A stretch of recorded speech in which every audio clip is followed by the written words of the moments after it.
Et bonjour à tous et bienvenue, on est parti toujours sur l'épisode numéro 1. J'ai décidé de couper parce que sinon la vidéo allait durer quasiment plus d'une heure.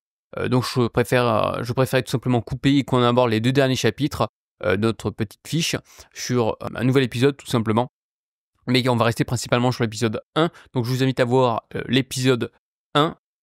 J'avais également oublié de mettre mon micro, donc excusez-moi aujourd'hui pour la qualité de l'audio. Ça arrive un samedi matin. Et donc aujourd'hui, là, on va aborder les dernières parties qui nous restent, mais qui me semblent également assez importantes. Ça va être d'une part aujourd'hui le type d'investissement stratégique. Donc ce que je te propose, c'est que Paul, tu continues sur ce petit chapitre, et moi que je te complète. Est-ce que ça te convient? Oui, bonjour pour cette deuxième partie. Donc, moi, de mon côté, ça me convient très bien. Il nous reste ces deux chapitres, donc je peux commencer si tu le souhaites. Ben vas-y, je t'en prie. Donc, on est toujours dans notre investissement locatif. On est dans les types d'investissement stratégiques. Alors, deux parties. Un investissement locatif que je dirais comme classique et un investissement locatif que j'appellerais plutôt mixte. Et je vous dirai pourquoi il sera mixte. On va le développer dans la deuxième partie. Donc, je reviens sur mon investissement locatif classique. Qu'est-ce que ça veut dire pour moi?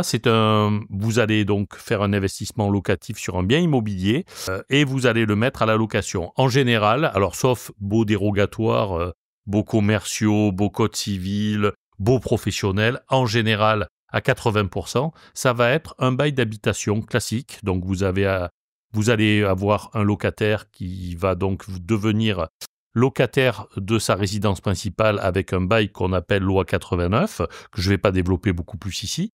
Et donc, si vous voulez, vous allez bénéficier donc de ce locataire Alors là, c'est une première chose que je veux souligner.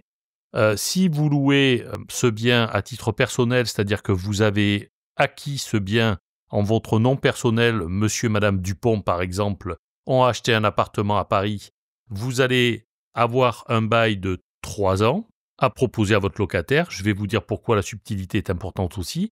Si vous achetez en SCI, vous allez être obligé de proposer des baux de 6 ans renouvelables. Alors, pourquoi je fais cette distinction sur l'investissement locatif classique et sur les baux d'habitation? C'est que autant reprendre un appartement avec 3 ans de durée, par exemple, si vous voulez un jour le louer à vos enfants, c'est quand même si le délai est long, on peut l'envisager.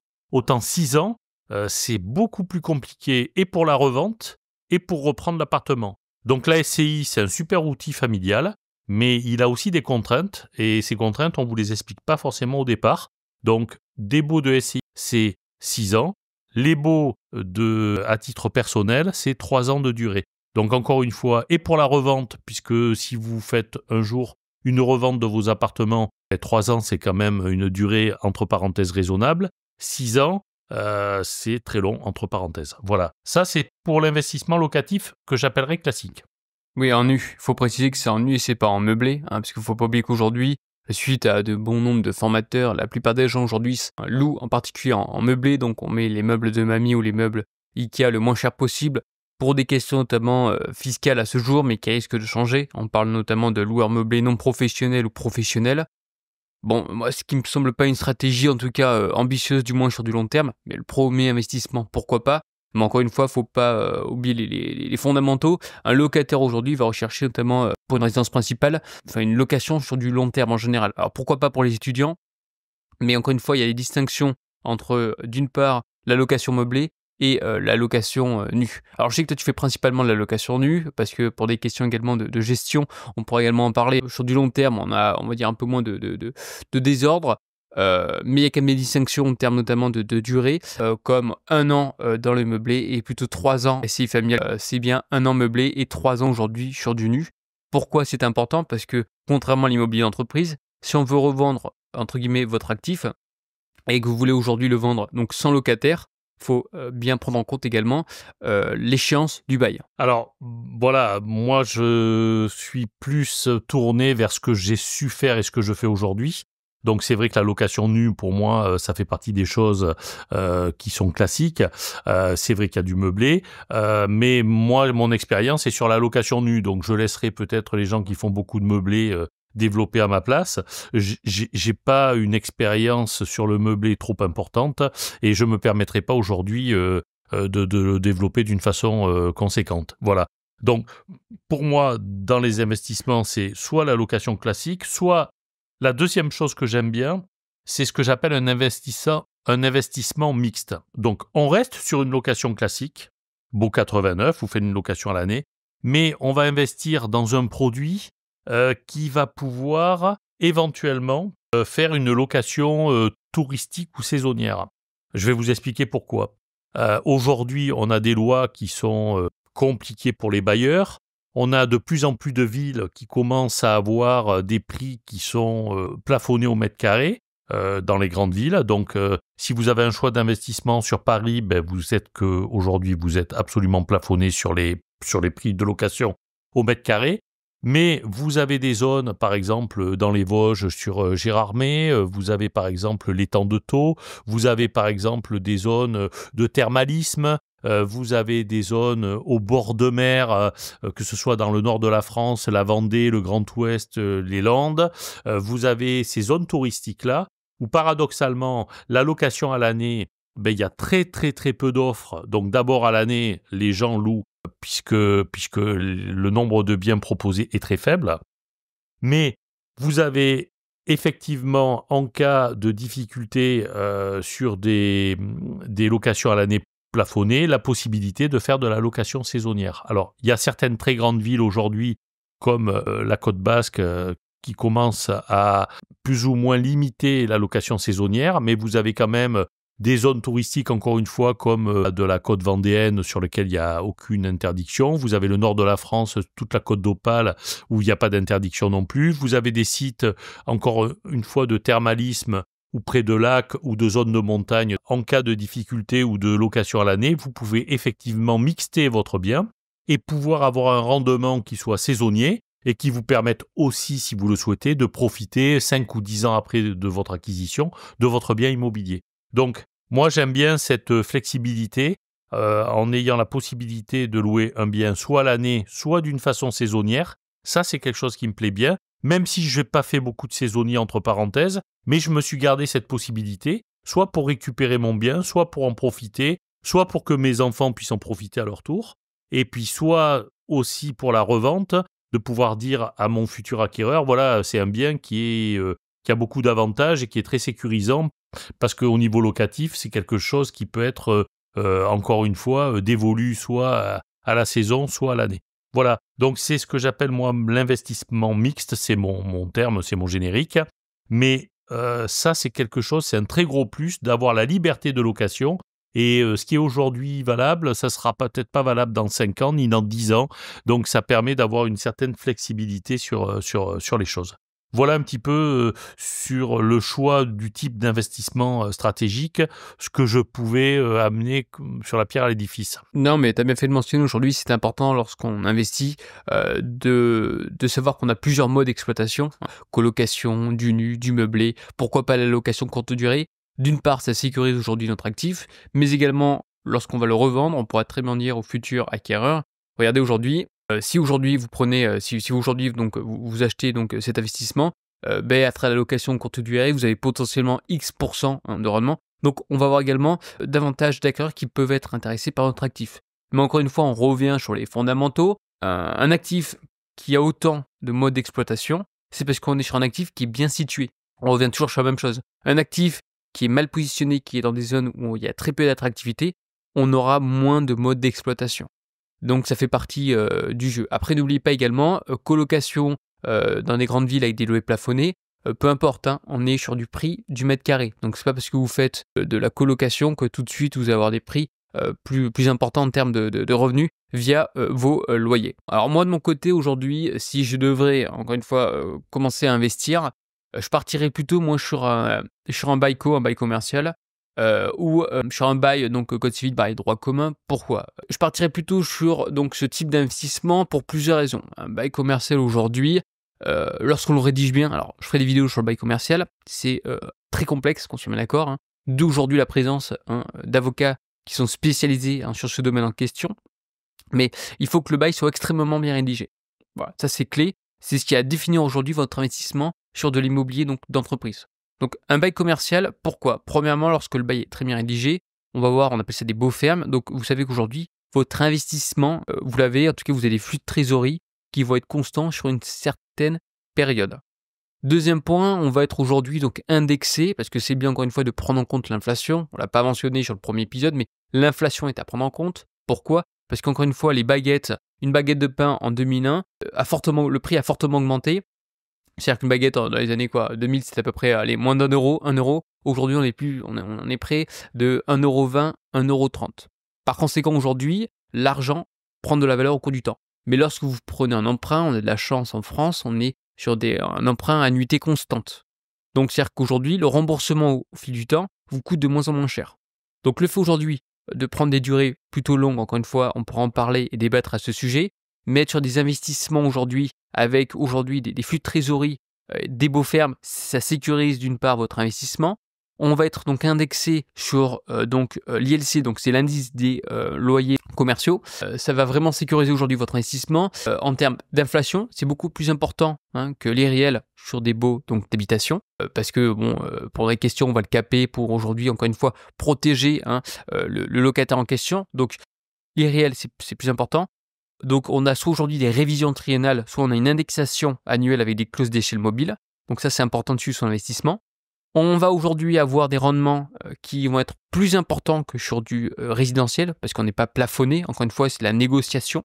Pour une même zone, c'est-à-dire aujourd'hui, personnellement, je privilégierais aujourd'hui des villes, notamment de centre-ville, avoir un investissement avec une localisation stratégique, c'est-à-dire un plein centre aujourd'hui d'une grande ville. Alors oui, c'est un coût, on est bien d'accord, mais encore une fois, on va privilégier la sécurité. Et aujourd'hui, un plein centre sur du rési, on a quasiment encore rendement. Du plein centre sur de l'immobilier d'entreprise, on a un peu plus de rendement. Mais on a un investissement qui est un peu plus sécure. On va demander donc bien sûr bon nombre de garanties, donc des GAP, des dépôts de garantie, etc., etc. Pour moi, encore une fois, après, je suis peut-être un petit peu biaisé via mon métier, mais c'est bien de toujours contrôler son investissement, maîtrise un peu mieux aujourd'hui son actif. Deuxième option, ça sera aujourd'hui donc d'autres actifs qui sont aujourd'hui soumis via aujourd'hui un bail, donc code civil, droit commun. Pourquoi? Même chose. Le bailleur, encore une fois, l'investisseur contrôle davantage son investissement. On a beaucoup moins de contraintes que sur l'habitation, notamment en termes d'indexation, en termes de loyer. Voilà, aujourd'hui, on va chercher plutôt la liberté, mais on va chercher surtout son contrôle sur son investissement. Donc, qu'est-ce qui est éligible aujourd'hui à un bail code civil? On va voir par exemple tout ce qui est parking, éventuellement tout ce qui est box, tout ce qui est en fait non RP et non aujourd'hui, on va dire, je résume parce que je ferai plus tard une vidéo sur les baux commerciaux, mais tout ce qui n'est pas lié aujourd'hui sur des activités donc artisanales, commerciales et industrielles. Voilà en tout cas pour ma part. Est-ce que tu as quelque chose à rajouter ou pas, Paul? Oui, donc simplement faire une petite synthèse. Moi, je reviens quand même sur mon bien locatif en habitation puisque c'est plus ma partie. Donc, pour un petit peu synthétiser ce qu'on a dit, moi, je peux peut-être vous conseiller, pour un investisseur qui a la trentaine, favoriser peut-être des biens à forte rentabilité pour constituer un capital initial en étant très prudent. C'est peut-être la bonne stratégie. C'est quelqu'un qui peut se déplacer, c'est quelqu'un qui sait bricoler, c'est quelqu'un qui n'a pas peur le week-end de repeindre. Donc voilà, il a 30 ans, on est dans la fleur de l'âge, on peut se bouger encore plus. Après 40 ans, je pense que sur des investissements immobiliers, sur des gens qui sont très actifs, en général, les gens qui vont investir, c'est des gens qui ont des activités professionnelles qui sont importantes pour certains. Donc, je pense qu'il vaut mieux privilégier des actifs qualitatifs, donc qui vont tendre vers une plus-value à long terme, mais qui ne sera pas forcément extraordinaire en termes de rentabilité, pourront avoir une sortie éventuellement à la retraite pour justement, en termes patrimonial, être très sécurisant. Donc, c'est un petit peu... Alors, j'ai pas dit qu'à 50 ans, on ne pouvait pas faire beaucoup de rentabilité, mais c'est le choix de chacun, c'est simplement un petit peu général. Je pense que ce qui est très important, c'est de prendre une feuille blanche au départ et de définir ses objectifs. Est-ce que je veux de la rentabilité? Est-ce que je veux du rendement? J'y arriverai pas. Est-ce que je veux avoir une sorte d'outil de travail? Ça peut être du meublé, bien évidemment. Est-ce que, voilà, mes investissements locatifs vont être ma future société professionnelle? Est-ce que je vais en faire mon métier? Donc tout ça, une feuille blanche, définir ses objectifs Bien choisir sa localisation, encore une fois, on vous en parle tout le temps, mais c'est la base. Paris-Centre, Bordeaux-Centre, Lyon-Centre, Marseille, Rennes, Nantes, c'est la base. Bien choisir sa localisation en fonction de ses moyens et de la stratégie souhaitée. Dernier conseil, ne vous mettez pas à l'agonie financièrement. C'est-à-dire que un truc qui vous ferait plaisir, mais qui vous prendrait toutes les économies que vous ayez, quitte à faire un crédit à la consommation pour essayer de payer les derniers frais qui vous manqueraient, ça, c'est pas bon. Là aussi, quand on fait pas beaucoup de rentabilité, il faut avoir, comme le disait très justement Pierre, un petit matelas. On ne sait pas de quoi demain est fait, on ne sait pas ce qui peut arriver, il peut y avoir un problème, donc il faut avoir une petite sécurité. Surtout, vous ne mettez pas dans le rouge. Et essayer d'anticiper sa stratégie de sortie, revente, reprise, les enfants qui vont devenir étudiants qui reviendront dans l'appartement, bien calculer les baux de 3 ans ou de 6 ans en fonction de l'âge de vos enfants s'ils vont être étudiants pour regarder l'année du bac. Ça vous fera peut-être sourire, mais enfin ça va très vite, 3 ans et 6 ans, ça passe à des vitesses subliminales. Grosso modo, voilà, encore une fois, l'immobilier, c'est pas une science exacte, mais c'est quand même quelque chose qui peut, en enlevant beaucoup de paramètres, être très agréable, très sécurisant, permet de constituer un patrimoine de qualité, permet d'avoir, à un certain âge, une qualité de vie sur laquelle, quand vous avez constitué un patrimoine, vous pouvez peut-être un peu lever le pied. C'est un domaine qui est très intéressant aussi. Donc voilà, je pense que on a essayé un petit peu, moi, à travers mon expérience, de vous relater les pièges et puis surtout avoir les bons réflexes. Et une fois qu'on a les bons réflexes, en général, on est rarement déçu. Je suis tout à fait d'accord avec ce que tu viens aujourd'hui de mentionner. Avant 30 ans, on est plutôt plutôt jeune et fougueux, j'allais dire, donc on peut aller chercher des actifs avec notamment les travaux, les primes, ma prime rénov, etc. Voir pourquoi pas les PTZ si on est faiblement imposé. Ça peut être intéressant. Et après 30 ans, j'estime qu'il faut aujourd'hui, parce que c'est comme d'habitude, ça fait partie aujourd'hui du patrimoine. On est jeune, il faut aller chercher aujourd'hui donc à décupler aujourd'hui son patrimoine. Et arrivé à un âge, on a des gamins, il faut plutôt le sécuriser. Donc vers 30-40 ans, on va venir plutôt sécuriser aujourd'hui son patrimoine, via même le transmettre, on pourra en reparler plus tard, via aujourd'hui différents véhicules tels qu'une SCI. Donc c'est important déjà de savoir où on en est. Également, dans quoi on veut investir. Encore une fois, notre aversion au risque, c'est quand même important. Combien aujourd'hui on peut mettre en apport et sur quel type d'actifs on peut investir. La localisation, enfin voilà, l'immobilier, il n'y a pas de science exacte. Ça va encore une fois dépendre de nombreux paramètres, de la conjoncture, des politiciens, etc. Donc malheureusement, on ne peut pas vous délivrer un guide tout frais et qui marche pour tous et peu importe la période. Ça n'existe pas. On a essayé en tout cas de mentionner, je pense, les points importants, les points de réflexion que vous devez avoir en tout cas en tête en tant qu'investisseur ou futur investisseur. On n'oublie pas également que la résidence principale, c'est quand même très intéressant, notamment pour un premier achat, comme la plupart des ménages. On a oublié de le mentionner. Et je voulais terminer, n'oublie pas également les distinctions, donc rendement, rentabilité et potentiellement TRI, on en reparlera plus tard. Toujours une stratégie de sortie, on achète, mais on pense toujours à la sortie. Et on revient sur les fondamentaux, c'est bête et méchant, mais localisation et localisation. Donc pour ma part en tout cas, j'ai fini. Est-ce que tu as quelque chose à rajouter ou pas, Paul ? Non, voilà, on pourra peut-être développer des points précis quand on nous demandera Exactement dans les commentaires. Voilà, bon, et je pense qu'on aura évolué comme ça. Bon, je suis pas tout le temps disponible, mais j'essaierai de trouver un petit peu de temps comme ça le matin tôt, et puis on pourra développer voilà quelques sujets qui nous paraîtront opportuns. Exactement. Donc n'oubliez pas, s'il vous plaît, de nous donner votre feedback, donc dans les commentaires, votre retour. C'est notre premier épisode, enfin plus ou moins notre premier épisode.